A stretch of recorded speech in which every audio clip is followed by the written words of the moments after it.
Tengan ustedes muy buenas tardes, bienvenidos a un nuevo encuentro webinar de la Sociedad Argentina de Infectología.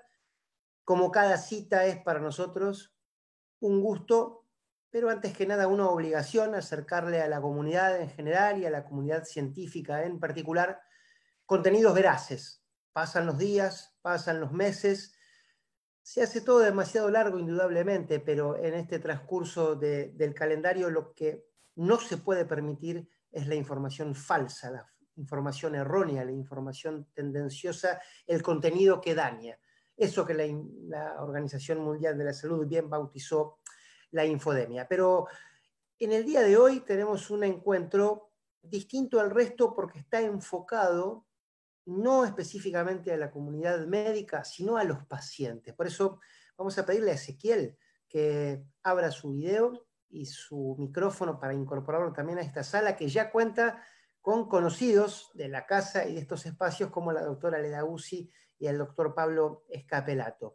Hoy, el abordaje del COVID, pero desde el punto de vista tuyo, de usted, del paciente, de la persona que tiene una dolencia, que tiene un problema de salud y no sabe qué es el COVID, está confundido, mareado, aturdido por lo que escucha y sobre todo no sabe qué hacer. Esto lo veremos el viernes que viene, muchas veces con los tratamientos. Sin más prólogo, saludados Leda, saludados Pablo, saludo formalmente a Ezequiel Pazman para dar comienzo a este evento. Ezequiel, buenas tardes, todo tuyo. Buenas tardes, Diego. Muchas gracias por el saludo y buenas tardes para todos los que están en estos momentos conectados. Muchas gracias por acompañarnos.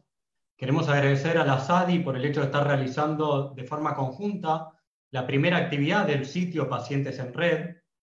Pacientes en Red, como pueden ver ahí en pantalla, es una plataforma digital para asociaciones de pacientes, donde estas organizaciones pueden contar con espacio para publicar información, vincularse con otras asociaciones y dar a conocer su trabajo. El objetivo de esta página es facilitar el vínculo entre los usuarios que buscan información y estas organizaciones. En Argentina existen cientos de asociaciones de pacientes que hacen un trabajo muy importante para toda la sociedad, dando apoyo y brindando información relevante para las personas y familias que están atravesando una patología. En este sitio web, aquellas asociaciones de pacientes que se registren podrán compartir información y divulgar su trabajo, formar parte del mapa nacional de asociaciones, recibir las inquietudes de los usuarios. En el sitio figuran los datos de contacto de cada asociación para que el usuario contacte directamente a la asociación y le consulte aquello que le interese. También habrá una agenda de eventos donde cada asociación podrá invitar a los eventos que realice. Ya hay más de 20 asociaciones registradas subiendo información e invitamos a todas las interesadas a registrarse. Para el usuario, es decir, para cualquier persona que accede al sitio, allí va a poder consultar información validada y actualizada que las asociaciones publiquen. En estos tiempos de fake news, como decía, es muy importante tener un lugar donde consultar esta información y que sean referentes, en este caso de asociaciones de pacientes, quienes publican la información. También van a poder contactarlos y participar de los eventos. Los invitamos a todos a visitar el sitio pacientesenred.com.ar y navegarlo. Es necesario destacar que el sitio fue desarrollado por la Cámara Argentina de Especialidades Medicinales, CAEME, que está integrada por 42 empresas farmacéuticas y biotecnológicas de I+D de la Argentina, Australia, Japón, Estados Unidos y Europa. CAEME tiene un compromiso con la innovación permanente mediante la investigación y desarrollo de medicamentos y tecnologías médicas seguras, eficaces y de calidad para que los pacientes vivan más, con mejor salud y calidad de vida. En ese marco es que estamos haciendo hoy la actividad con SADI. Le agradecemos a la institución y le doy la palabra a Diego Pietrafasa para que continúe con el evento. Ezequiel, los agradecidos somos nosotros. Gracias por darnos este espacio que, como les decía antes, estamos orgullosos de ocupar.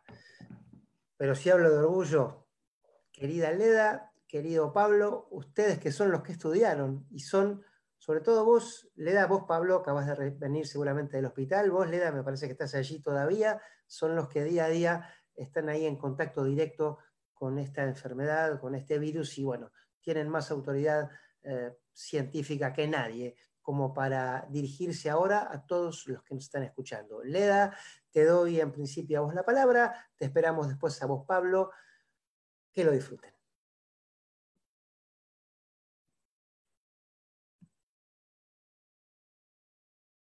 Tu micrófono, Leda, por favor.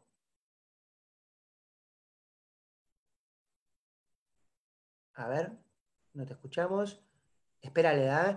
Abajo a la izquierda, ¿ves el iconito del microfonito? Hazle doble clic allí, en la barra de tareas. En la barra de tareas del Zoom, no de... A ver si intento hacerlo yo desde acá.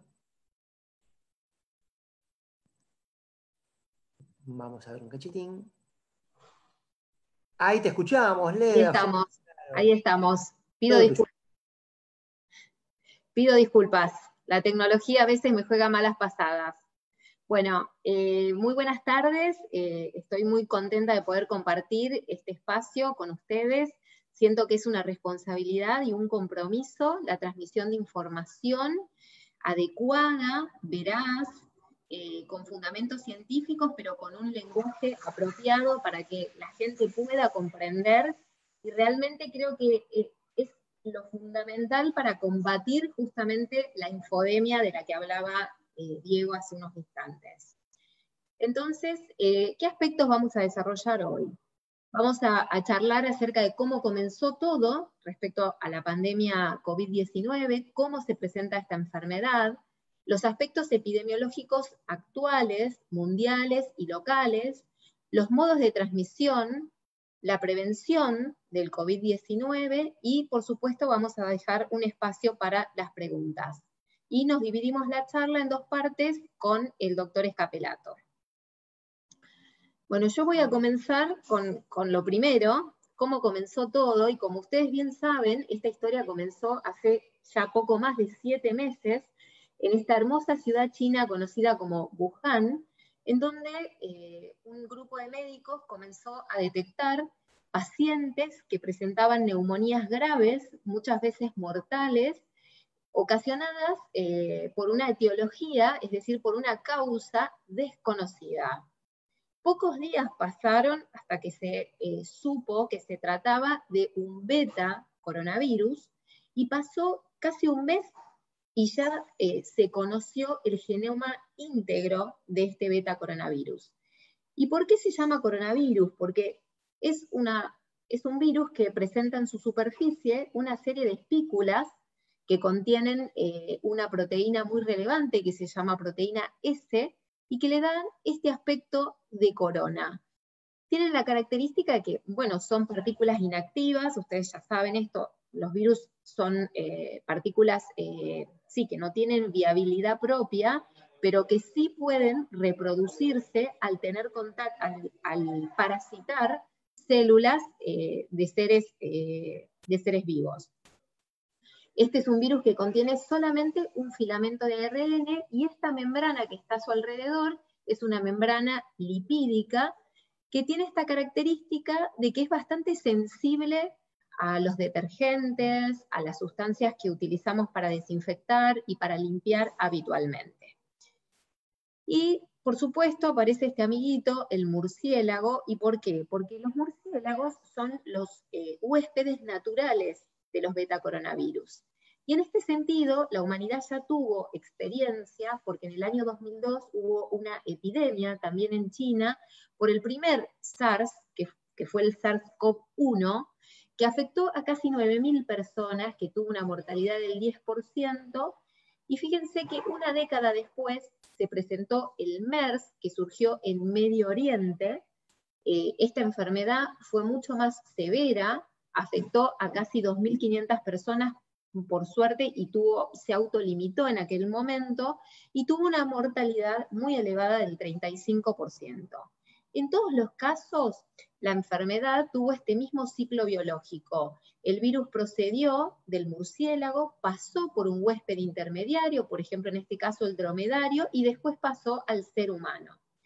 En el caso de este virus, se cree que el huésped intermediario sería el pangolino, pero esto no está firmemente demostrado, sigue aún en investigación.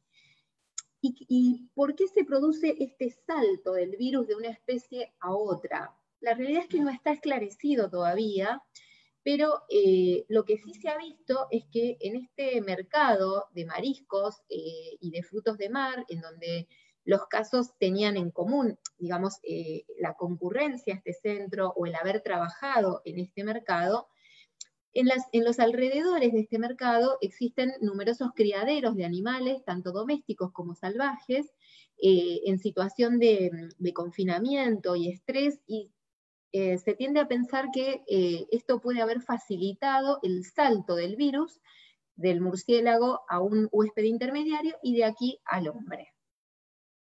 Bueno, como ustedes saben, la epidemia comenzó en China, pronto se diseminó en los países asiáticos, como Corea del Sur, Irán, Japón, y después tuvo un salto muy veloz también a los países de Europa, en donde tuvo un comportamiento sumamente agresivo. Estos países se vieron sorprendidos por el advenimiento del virus, tuvieron muchísimos casos y digamos, no tuvieron, si se quiere, la cintura para tomar decisiones rápidamente que contengan el foco. Y vieron superados sus sistemas de salud, o sea, países con sistemas de salud muy robustos como Italia, España, Francia, Reino Unido. Bueno, también a veces por decisiones políticas también, que tuvieron que ver con quizás confiar en la posibilidad de la inmunización de rebaño. Pero bueno, lo cierto es que estos países tuvieron muchos casos en poco tiempo. Esto generó una pirámide de casos que generó un gran colapso en el sistema de salud y una elevada mortalidad. Después de Europa, el virus se trasladó a América y actualmente el epicentro de la pandemia está en América. Y América hoy ya ostenta más del 50% de los casos en el mundo, a expensas fundamentalmente de Estados Unidos, que tiene, para redondear, alrededor de un 50% de los casos, Brasil, que tiene más o menos un 27%, el resto se distribuye en el resto de América, México también tiene un impacto importante, y Argentina representa casi el 2%. El día 11 de marzo, cuando ya había más de 100.000 casos diagnosticados en el mundo, más de 100 países afectados y 5 continentes comprometidos, la OMS declaró la pandemia por COVID-19. Y esto, bueno, asustó mucho a la gente porque el término pandemia es un término que suele asociarse en el colectivo imaginario a una gran mortalidad, a una gran morbilidad, y en realidad quizás tiene que ver más con la capacidad de transmisión de este virus y de inserción en diferentes espacios, también gracias a la globalización de las comunicaciones que se vive en este siglo. Esta es la situación actual. Fíjense, este mapa, quizás ya muchos lo vieron o lo conocieron, es un mapa interactivo que se actualiza en tiempo real de la Universidad de Johns Hopkins. Este gráfico yo lo inserté ayer a la tarde, les digo porque por ahí respecto de hoy hay un pequeño retraso, si se quiere, y ayer había casi 19 millones de casos, como yo les mencionaba, a expensas fundamentalmente de Estados Unidos, que tiene casi 5 millones, Brasil, que tiene casi 3 millones, India, que también está presentando numerosísimos casos, casi 2 millones, después está seguido por Rusia, Sudáfrica y México. Y en esta secuencia, Argentina está ubicada en el puesto número 19.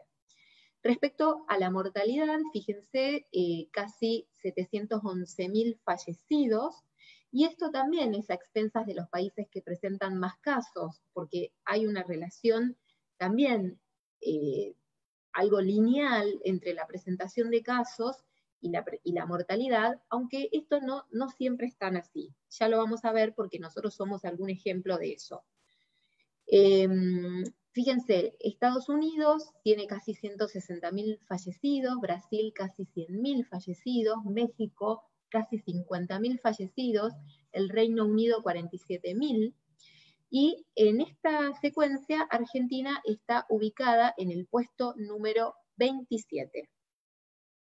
Si nosotros vemos la mortalidad, a mí me parecía interesante traerles este dato. Fíjense, ayer teníamos 4.135 fallecidos, y fíjense, en Argentina tenemos casos parecidos a los que hay en Francia y en Alemania.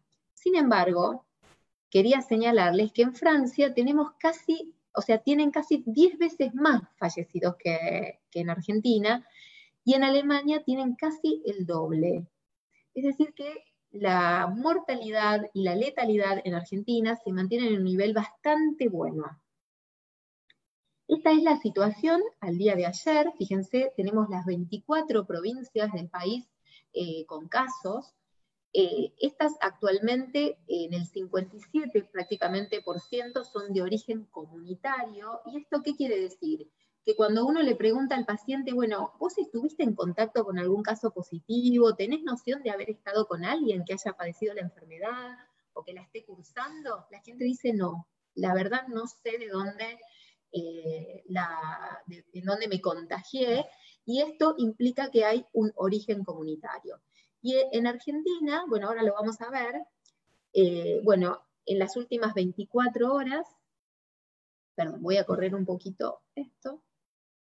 En las últimas 24 horas tuvimos 7.513 casos, que representó un nuevo récord, alcanzando 228.195 casos, con una edad promedio de 37 años. Tuvimos 116 fallecidos en las últimas 24 horas, y esto suma 4.251 fallecidos con una edad mediana de 75 años. Y fíjense, es interesante destacar esto, ¿no? Los que se enferman son los más jóvenes, pero los que fallecen son los más grandes, ¿no? Esto que parece una verdad de perogrullo, es interesante destacarla porque esto es lo que debe impulsar la solidaridad intergeneracional, ¿no? Los jóvenes somos los que más nos enfermamos y quizás usamos una enfermedad leve, pero nuestros mayores son los que pueden enfermar gravemente y fallecer. Entonces tenemos que estar muy comprometidos en el cuidado de los grupos de riesgo. Y por último, les quería mostrar esto, que es la tasa de ocupación de camas de terapia intensiva.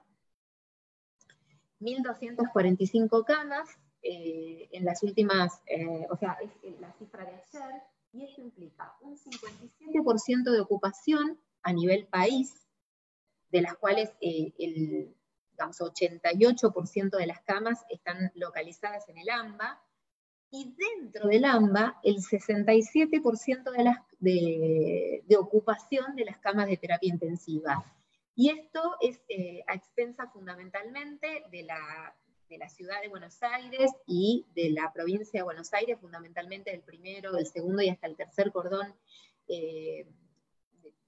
bonaerense, y hay una tensión muy importante en el sistema de salud, especialmente en el subsector privado, que es un subsector que pudo expandir parcialmente sus camas, pero que no, tiene una capacidad limitada.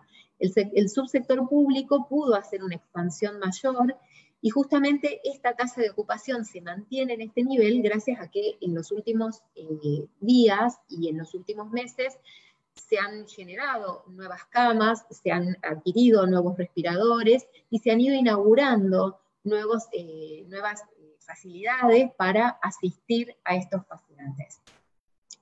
Quería mostrarles que en Argentina tenemos varias provincias ahora con circulación comunitaria, entre ellas Chaco, Mendoza, Neuquén, Río Negro, y tenemos varias provincias que nos preocupan también, porque a pesar de haber controlado en algún momento sus brotes de coronavirus, están con un gran aumento de casos en este momento, y por eso las autoridades sanitarias tienen que trabajar intensamente en contener estos focos.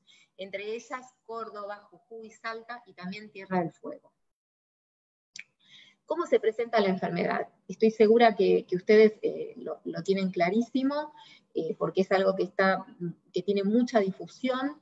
Fundamentalmente ustedes saben que este virus puede generar un cuadro de dolor de garganta, que puede ser leve, puede dar tos, puede dar fiebre o febrícula, o incluso puede cursar con ausencia de fiebre. También puede generar dificultad para respirar, y es muy característico, lo que nosotros llamamos patognomónico, la pérdida del olfato y la pérdida del gusto. Es decir, es algo que caracteriza especialmente a este virus, ¿sí? Es interesante esto del resfrío, la gripe, ¿no? Este virus no necesariamente puede dar un cuadro pseudogripal. O sea, los cuadros gripales en general cursan con fiebre alta y con mucho quebrantamiento, postración, dolores corporales intensos. Este virus puede manifestarse como un resfrío común, como un cuadro de congestión, un dolorcito de garganta, un malestar, y también puede presentarse como un cuadro gastrointestinal, por ejemplo, con diarrea, vómitos, y es por esto que recientemente se ha incorporado a la definición de caso estos síntomas: diarrea, vómitos y también dolor de cabeza. Fíjense que en series de pacientes españolas, por ejemplo, la presentación gastrointestinal llegó hasta casi un 40%. Así que es una presentación para tener en cuenta también. Lo interesante a saber es que en el 80% de los casos la enfermedad es leve, en un 15% la enfermedad es moderada a severa, y estas personas van a requerir algún grado de hospitalización, y en un 5% la enfermedad es crítica, que son los pacientes que ingresan a terapia intensiva, y muchos de ellos requieren respirador, y son los que concentran la mayor mortalidad. Pero me interesaba comentarles también que un 10 a un 15% de los pacientes que tienen formas leves pueden progresar a formas moderadas a severas, y que también un 15 a un 20% de los que tienen formas moderadas pueden progresar a formas críticas. Esto me parece interesante comentarles brevemente. Este es un artículo que se ha publicado recientemente y es el primer análisis que hay de casos en Argentina. Fíjense, son casi 117.000 casos que se analizaron y se publicaron, y me pareció interesante aprovechar esta publicación para mostrarles este tema. Ustedes bien saben que esta enfermedad tiene factores de riesgo que son fundamentalmente la edad, ¿sí?, mayor a 60 años, pero también la hipertensión arterial, la diabetes, el asma, la obesidad, la insuficiencia cardíaca, la enfermedad pulmonar crónica, la enfermedad oncológica previa, la insuficiencia renal, ¿sí? Y fíjense que en los casos confirmados en Argentina, la morbilidad más prevalente fue hipertensión arterial. Sin embargo, la mayoría de los pacientes no tenían ninguna comorbilidad. Ahora, cuando nosotros analizamos el subgrupo de los pacientes fallecidos, fíjense, en los mayores de 60 años, la comorbilidad más prevalente fue hipertensión arterial. Y esto no sorprende, porque la hipertensión arterial es una enfermedad sumamente prevalente después de los 60 años. Y en los menores de 60 años fue la diabetes. Y también otra enfermedad que es importante destacar es la obesidad, que también se vio con mucha prevalencia en los menores de 60 años que fallecieron por COVID. De la letalidad, simplemente me interesaba destacar que en Argentina, fíjense, tenemos una letalidad del 1,9%, ¿no? O sea, estamos muy bien en términos de letalidad, a diferencia de otros países como por ejemplo Reino Unido, que tienen un 15%, México casi un 11%, y así va descendiendo el nivel. Y también me parecía interesante traer este dato, que es que hay más de 100.000 recuperados en Argentina en este momento. Pasando a los aspectos clínicos y epidemiológicos relevantes, que me parece que también tienen que ver con muchas de las preguntas que ustedes formularon. ¿A quién consideramos un caso sospechoso? Yo lo simplifiqué de una manera que sea práctica para que lo comprenda la comunidad en general, ¿sí? Toda persona que presente 2 o más síntomas de los que hablamos, es decir, fiebre o febrícula, dolor de garganta, tos, dificultad respiratoria, pérdida del olfato o gusto, dolor de cabeza, vómitos y o diarrea. Cualquier persona que presente 2 o más de estos síntomas, cualquiera de ellos, configura un caso sospechoso. O bien una persona que presente una infección respiratoria aguda severa, como una neumonía, debe considerarse un caso sospechoso. Entonces, estas personas deben someterse a un hisopado, a un hisopado que es para realizar la famosa PCR para el virus SARS-CoV-2, que es el método de diagnóstico de la infección aguda, con una excepción que ahora vamos a ver en unos minutos. ¿Qué es el famoso contacto estrecho? Que es tan importante también tenerlo claro.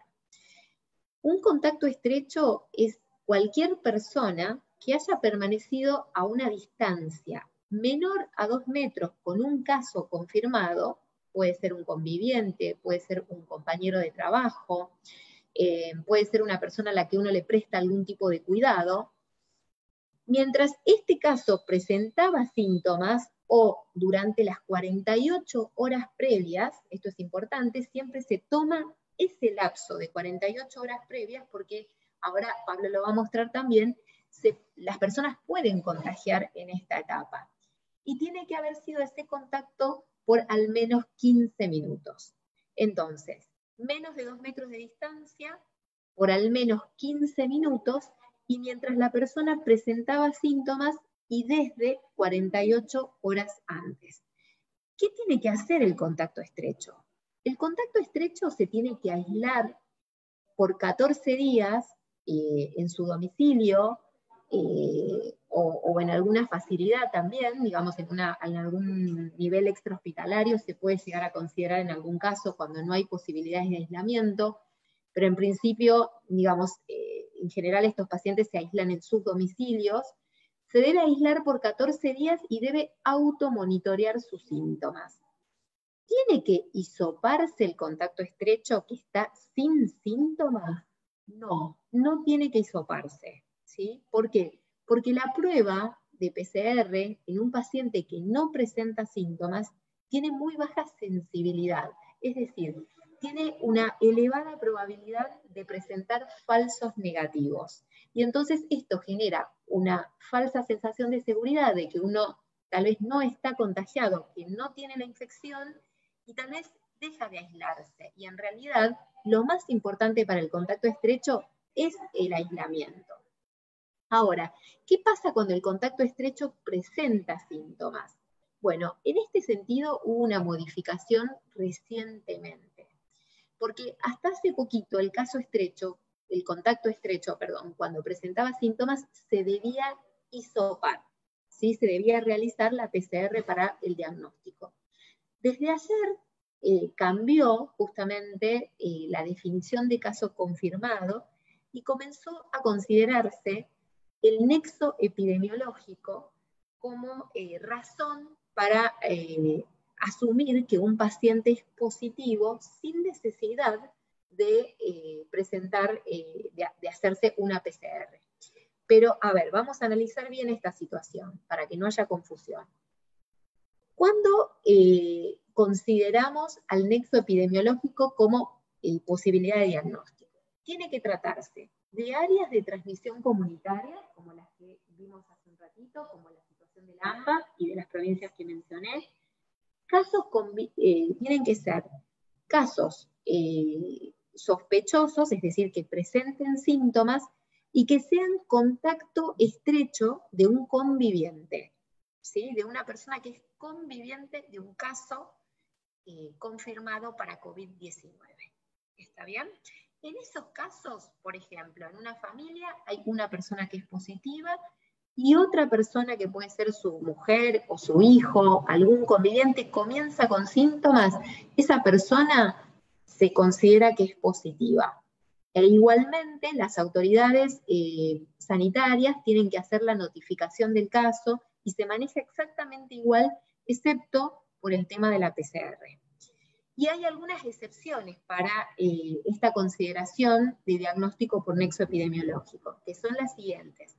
Personas con factores de riesgo y mayores de 60 años, personal esencial, personal de salud, personas que requieren internación por el cuadro clínico, embarazadas, trabajadores en comunidades cerradas, por ejemplo, geriátricos, por ejemplo, cárceles, diferentes facilidades en donde hay gente internada, como un psiquiátrico, y también en los fallecidos de causa desconocida.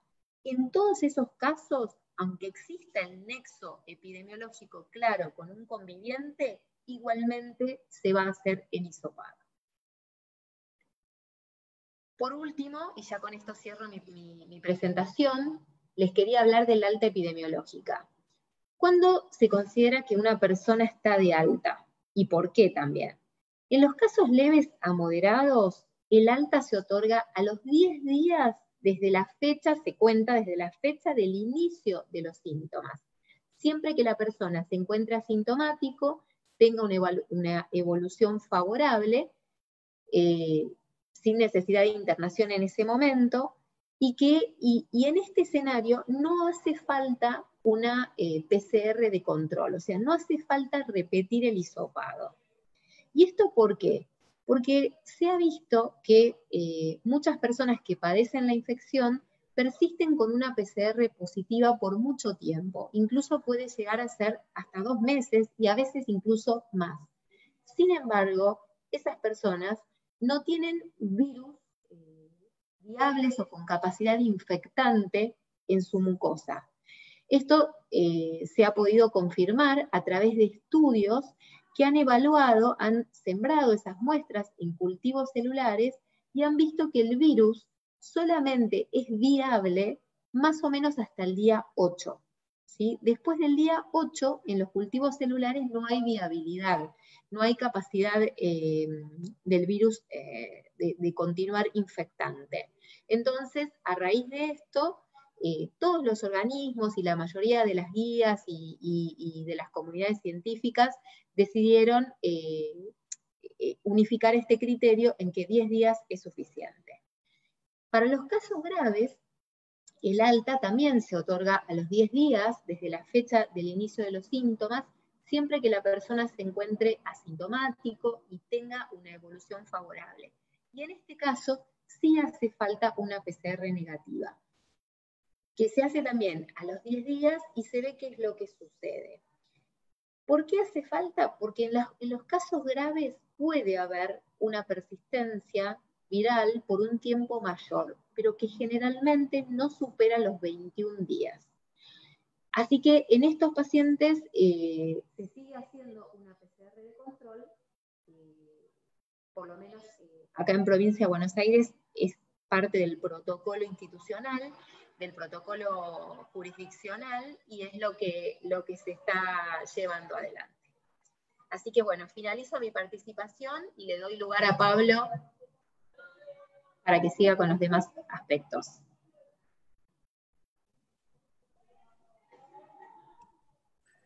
Muchas gracias, Leda.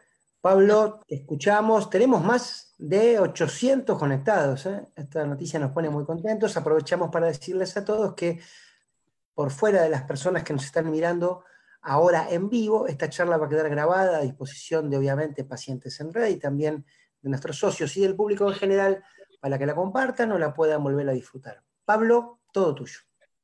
Bueno, gracias por la invitación y gracias a Pacientes en Red por la iniciativa. La verdad es que me parece muy importante trabajar en la divulgación de qué es lo que sabemos, porque uno en el día a día con los pacientes se da cuenta del pánico y de las cosas irracionales que se manejan y que son perfectamente comprensibles en función de la confusión, pero que tenemos que tratar de ir poniendo en negro sobre blanco cada una de estas cosas para tratar de que nuestros resultados con los enfermos sean mejores y que la gente esté más tranquila. Tengo que agradecerle a Leda algunas de las diapositivas que me prestó, así que algunas de las cosas que van a ver son diapositivas que me prestó Leda, y les quiero contar que yo tengo un par de conflictos de interés. A mí me parece siempre importante aclarar desde qué lugar uno está hablando las cosas, y estos se llaman conflictos de interés. Yo trabajo en un hospital público de la ciudad de Buenos Aires. Este es un hospital de los grandes, y es un hospital de los 3 o 4 grandes que tiene el sistema de salud público de la Ciudad de Buenos Aires, y es una institución que está trabajando con muchas camas ocupadas, está trabajando muy, muy, muy arduamente, con personal de salud que está enfermo, con compañeros que están enfermos, y todo esto nos pone en una situación de análisis de la situación que de ningún modo es aséptica. Estamos metidos ahí viendo esto, y colaboro en la Comisión de Comunicación de la Sociedad Argentina de Infectología, con la cual también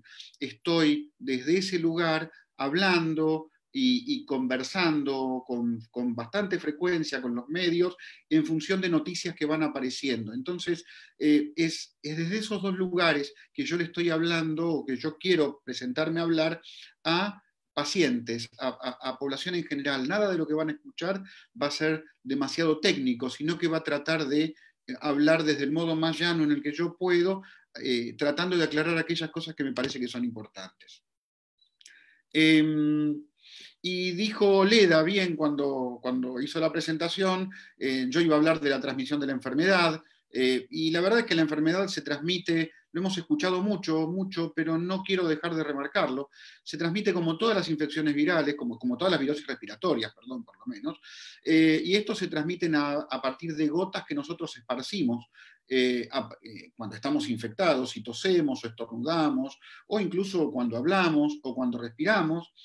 Y estas gotitas, en realidad las partículas virales que están introducidas dentro de estas gotitas, entran a mi organismo a través de mucosas. Mucosas son las superficies que recubren algunas partes del cuerpo, particularmente y básicamente, en esto es importante, la mucosa de la boca, las mucosas de los ojos y la mucosa nasal. No se transmite a partir de la piel.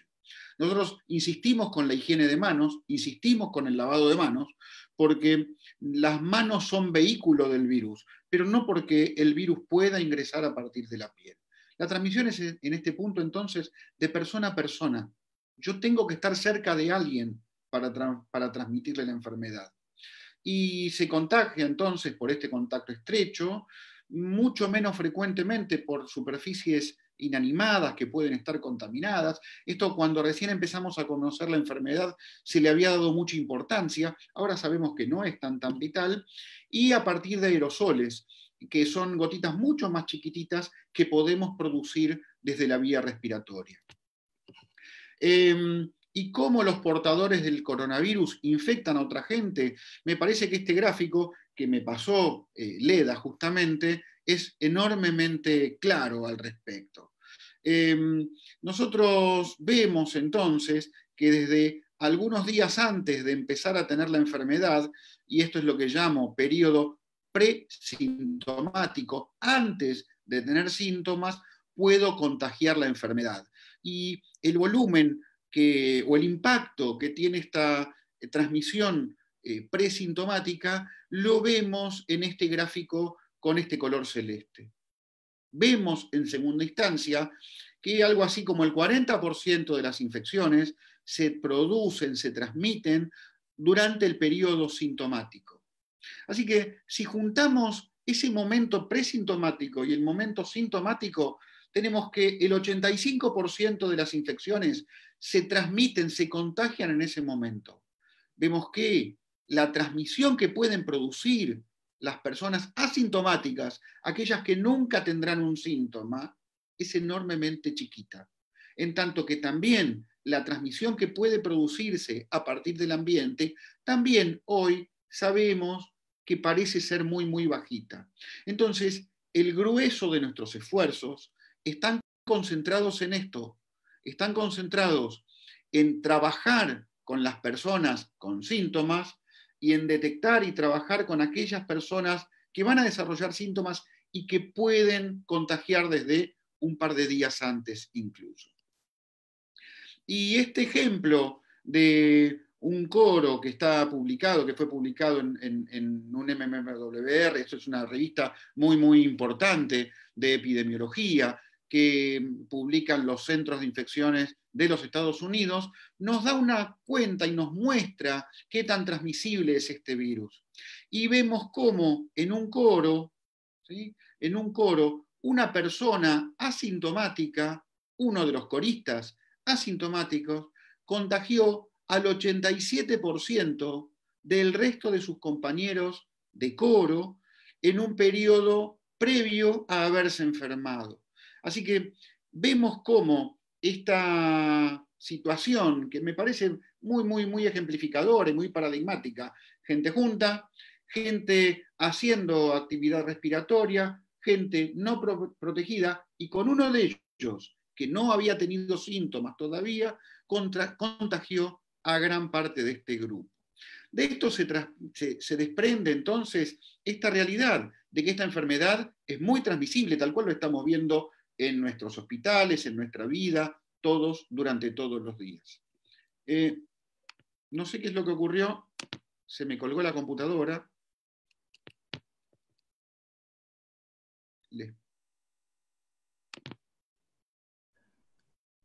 Pero va de vuelta, Pablo, no hay drama. Dale, te esperamos.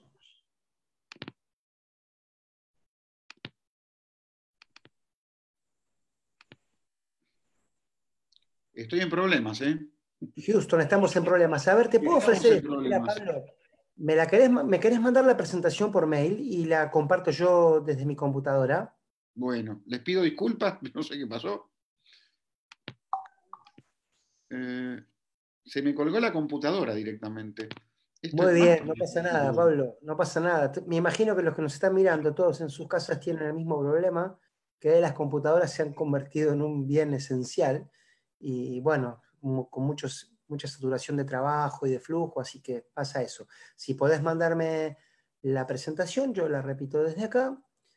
Insistimos, tenemos más de 800 espectadores, gracias a Pacientes en Red y a KM también por confiar en nosotros en esta charla que hizo Yaleda y que ahora está compartiendo Pablo. ¿Me mandaste el mail, Pablo? No estoy pudiendo, no sé, tengo la computadora colgada, salvo en esta función que es la que estamos ejercitando en este momento, que es la de conversar.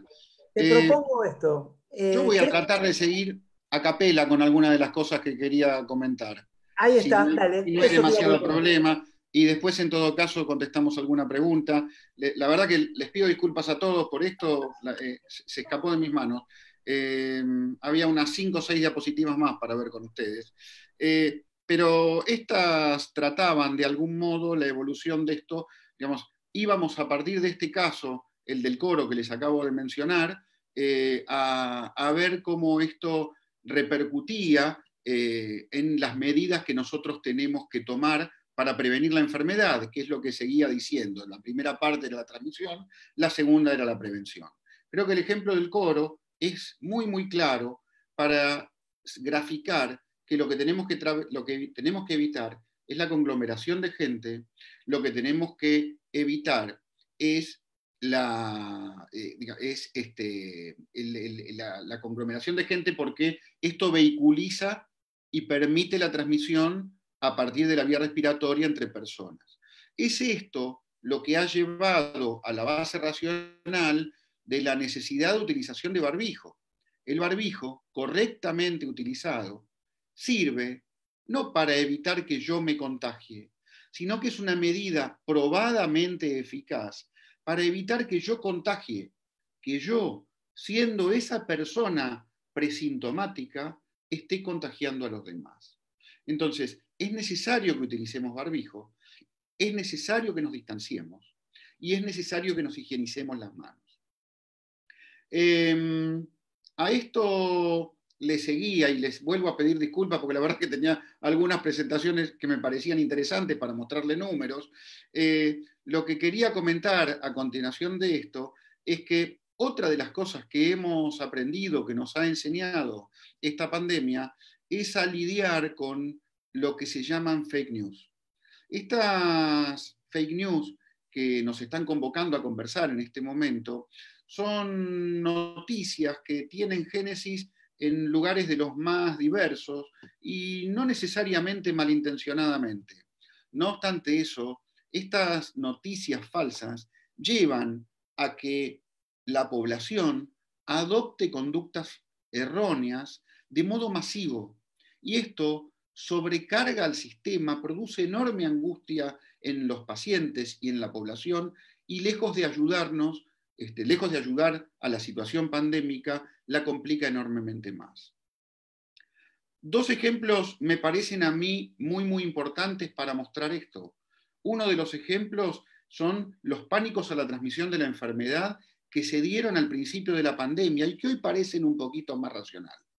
Esos pánicos a la transmisión de la enfermedad llevaron a situaciones de discriminación y a que incluso en edificios se llegara a estigmatizar al personal de salud que vivía o que trabajaba en esos lugares.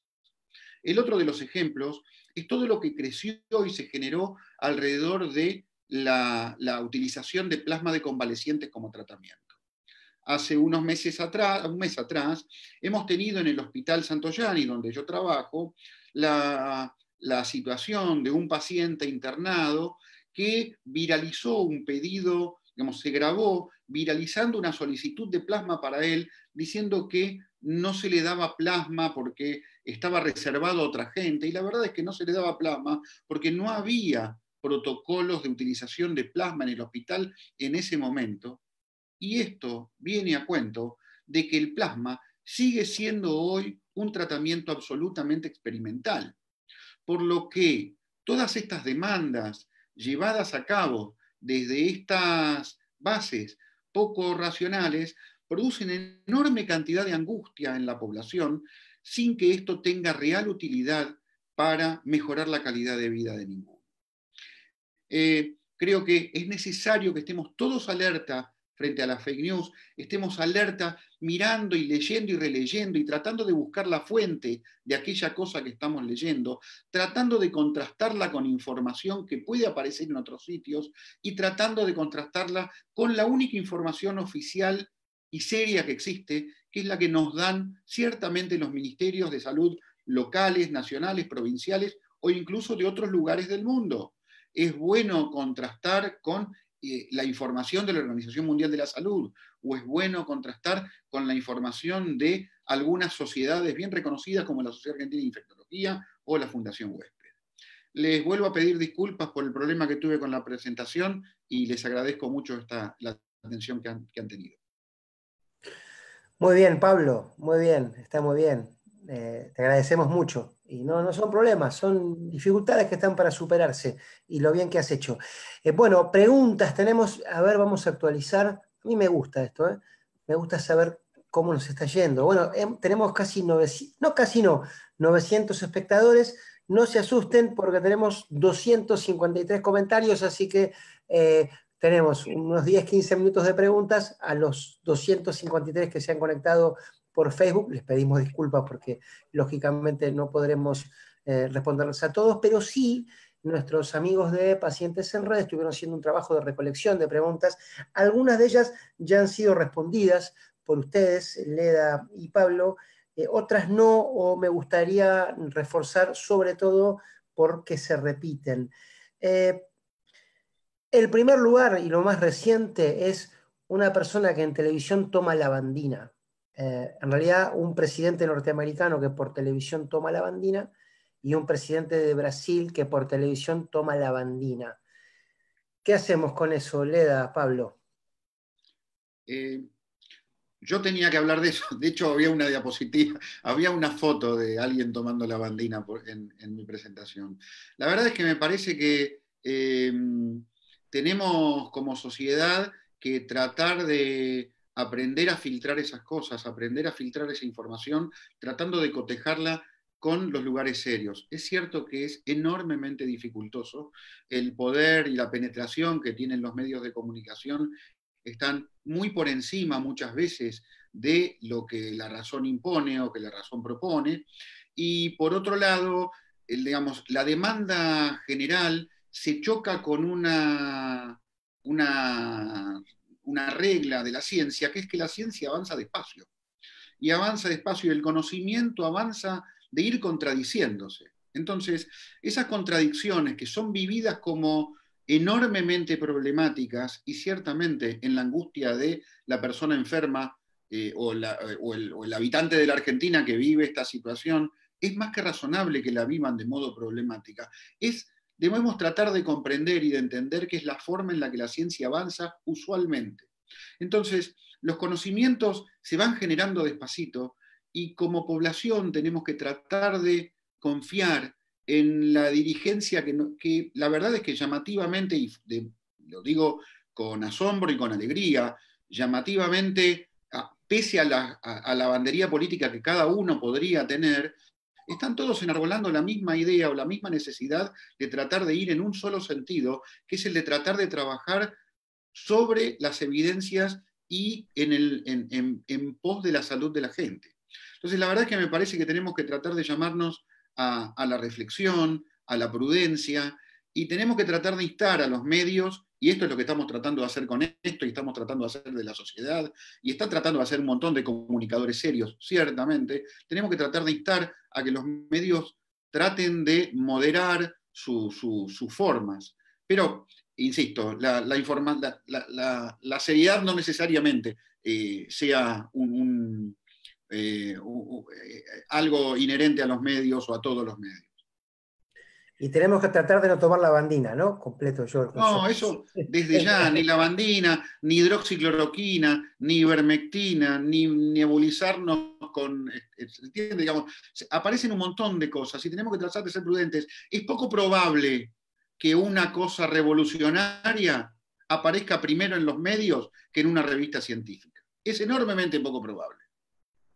Afortunadamente, agrego yo. Leda, consulta por los pacientes asintomáticos. Viste que se genera en el ciudadano común esto de, bueno, no tengo COVID, pero ¿y si tuviera? ¿Y si tuve? ¿Hay alguna manera de rastrear? Y la pregunta ¿es útil saber que yo esté preocupado, porque a lo mejor tuve hace 20 días un resfrío o me dolía la panza a propósito de los nuevos síntomas? ¿O el paciente asintomático, si es que tuvo el COVID, tiene que estar tranquilo? Sí, yo creo que ese es el camino, digamos, el que está asintomático tiene que estar tranquilo y tiene que, digamos, adherir a las pautas de cuidado que se están dando desde el Ministerio de Salud, desde las jurisdicciones, desde la Sociedad Argentina de Infectología. La realidad es que si las autoridades sanitarias lo consideran, en algún momento tal vez se realice algún estudio de cero prevalencia, es decir, algún análisis en donde se vea si las personas tienen anticuerpos, como por ejemplo se hizo una experiencia en el barrio Mujica específicamente, que fue un barrio muy golpeado por el COVID y en donde se vio que la cero prevalencia era muy alta, llegaba hasta un 53%, y es interesante lo de ese barrio porque ellos vieron que por cada persona sintomática había 9 que eran asintomáticos. Sin embargo, no hay que pretender extrapolar esa situación a toda la sociedad ni a toda la realidad, porque cada barrio, cada contexto tiene su propia dinámica también de transmisión. Entonces, realmente, esta fue una experiencia y tal vez en algún momento se realicen algunas otras experiencias. Ahora, por ejemplo, se están haciendo estudios en personal de salud, en hospitales de Cava, acá también en Provincia de Buenos Aires. Yo también trabajo en un hospital, que es el Hospital Maternidad de Vicente López, y también se están realizando estudios de cero prevalencia. Y bueno, sí, como mensaje, creo que el asintomático tiene que estar tranquilo, no necesita hisoparse, no necesita hacerse estudios de anticuerpos, ¿sí? Y si presenta síntomas, sí tiene que hacer la consulta pertinente. Pablo, yo quisiera agregar una cosa a esto, si se puede. La verdad es que me parece importante entender que estos estudios serológicos, de los cuales bien habla Leda, nos sirven para dar información epidemiológica, no nos sirven para definir a una persona. Entonces, eso de demandar o de venir a pedir el estudio, la verdad es que existen lo que llaman falsos positivos, falsos negativos, y eso tenemos que conocerlo y entenderlo, porque cada estudio sirve para dar la información para la cual fue generado. Los estudios serológicos sirven para que yo tenga una foto de la población, pero me dice poco de una persona en particular. Nosotros estamos haciendo eso en hospitales de la ciudad de Buenos Aires, estamos haciendo estudios serológicos en el personal de salud y encontramos mucha gente que nos da estudios positivos, nos da el estudio serológico positivo, que después no terminamos de confirmar por ninguna cosa. Entonces, insisto, sirve para que veamos la foto de la población. No voy a cambiar decisiones con una persona. Y esto a mí me parece que es importante para todos. Haya tenido o no haya tenido sea sintomático o no sea sintomático, tenga serología positiva o tenga serología negativa, me tengo que cuidar igual. Yo tuve coronavirus y sigo yendo con los mismos cuidados al hospital. ¿Está? Porque esa es la regla, eso es lo que tengo que hacer. No, es que lo digo por eso, claro. Tuve coronavirus, sobreviví, no pasó nada, acá está. Y tengo que seguir yendo con los mismos cuidados al hospital. Sí, yo aclaro que en mi caso se contagió toda mi familia, mis hijos, sí, mi marido, y quiero también, lo traigo no por ponerme en una posición de víctima, ni mucho menos, sino para trasladarle a la gente también que entiendan lo que se está viviendo, ¿no? Y que sepan esto que vos mencionabas, ¿no? El personal de salud estamos sumamente expuestos, estamos sometidos a mucha tensión, a mucho estrés, tratamos de trabajar lo mejor posible, y a veces nos genera un poco de bronca cuando vemos actitudes en la población que no tienen nada que ver con la realidad que se vive en un hospital. Muy claro, Leda. Consulta, hemos visto mucho, hemos escuchado y seguramente ustedes vieron que cada uno en su rubro y a ustedes les deben, no digo personalmente, pero sí por Zoom o por teléfono, les deben decir, ¿ustedes qué saben? ¿Qué pasa con esto? ¿Qué pasa con otro? Habrán escuchado, pasa en todas las familias y a propósito de este público que nos sigue en el día de hoy, que hay muchas personas que dudan o de ir ellas mismas al hospital o de llevar a sus familiares al hospital, primero por miedo a un contagio y segundo por miedo a que no, lo van a dejar y no lo vamos a poder ver. El viernes que viene vamos a hablar específicamente de los tratamientos en tiempos de COVID, vamos a machacar sobre eso porque es una demanda necesaria que nos han transmitido la gente de Pacientes en Red. Pero digo, en general, ¿ustedes notan eso? ¿Y qué se le puede decir a una persona que o ella misma o que tiene en su casa alguien que tiene un problema y le dice, che, para, esperemos, no vayamos todavía al hospital porque mira si se contagia de COVID o mira si lo dejan internado y después no lo vemos por 15 días?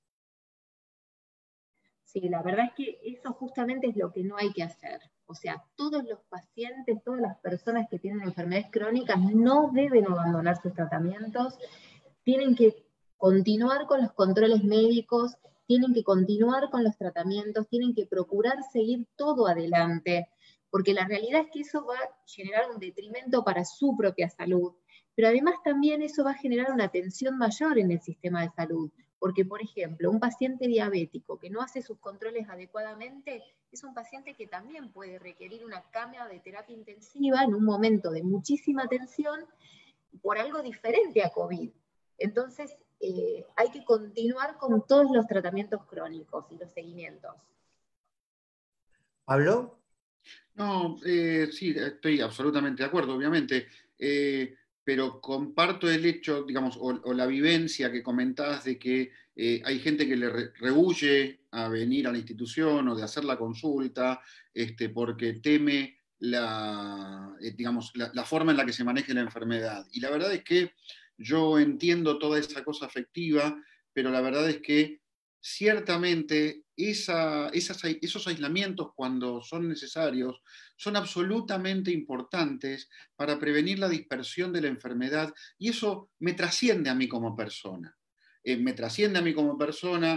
Impacta en mi familia, impacta en mis seres queridos e impacta en la población en general.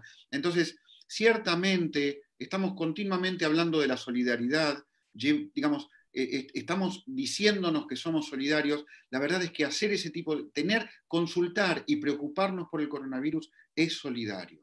La verdad es que por otro lado, los mecanismos de manejo de esta enfermedad han ido cambiando también a lo largo del tiempo y hoy hay pacientes que retornan a su domicilio más tempranamente, que le podemos armar, ya sabemos cómo armarle algunas cosas en domicilio, así que no necesariamente todo el mundo tiene que ir a encerrarse a un lugar donde va a quedar aislado, pero ciertamente hay que tener cuidados de contacto. Estuvo claro en la presentación, pero sigue habiendo muchas dudas. También cuando cada persona en su familia o en su ámbito de trabajo, los que están yendo a cumplir con sus tareas, se enteran de un caso de COVID y la reacción del entorno en la familia y en el trabajo es: hágame el test ya, quiero saber ya qué es lo que me pasa. Ustedes algo han dicho, pero ¿sería esa la reacción más prudente? ¿Pedir testeos para todos y todas al instante cuando nos enteramos de una persona positiva?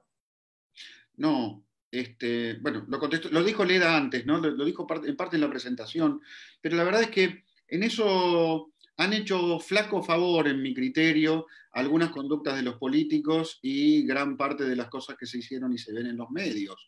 Porque vimos, y no voy a hacer nombres de políticos, pero vimos el que estuvo en tal reunión y que al día siguiente estaban hisopando absolutamente a todo el mundo, y lo vimos en ambos partidos políticos y lo vemos en infinidad de programas de televisión, y la verdad es que eso no tiene absolutamente ninguna racionalidad. No tiene ninguna racionalidad. Porque ese hisopado inmediato es muy probable que no pesquise nada. Porque desde que yo me contagie hasta que empiece a tener virus van a pasar un tiempo, van a pasar unos días. Entonces, ¿qué es lo adecuado? Lo adecuado es ponerme en cuarentena, es aislarme, es monitorear mis síntomas y ver si desarrollo los síntomas en el tiempo que corresponde. Y en algunos casos, hisoparme al fin de ese tiempo, pero solo en algunos casos, o si aparecen síntomas. Pero la verdad es que eso que vemos con tanta frecuencia, creo que es mucho más el mal que hace que el bien que hace. Es muy probable que otorgue falsa sensación de seguridad al que tuvo un hisopado negativo al día 2 y en función de ese hisopado salga a hacer tropelías y levante y se descuide. Y eso es ciertamente un problema. Sí, lo que, Pablo, no sé, como periodista, a mí me gusta jugar con esta analogía y preguntar si alguien sabe si a los médicos los hisopan todos los días, cada vez que cruzan la puerta del hospital. ¿Quién sino ellos debieran estar entonces atentos a esta conducta si están conviviendo con personas con el virus? Y lo cierto es que ustedes no los hisopan todos los días. Cada vez que entran, como quien ficha, tienen una ficha o una huella digital y un hisopado. ¿Esto no le ocurre con ustedes? ¿O sí? No. Paso. Tenemos 350 comentarios, pero vamos a agarrar no todos, sino algunos desde nuestra red social Facebook. Y tiene que ver, mira, han pasado 4 meses, ¿no? Y esto lo hablamos siempre en esta serie de citas, que es la necesidad, la demanda que hay en los pacientes todavía de responder cosas que, bueno, pues debieran estar ya claras y no lo están.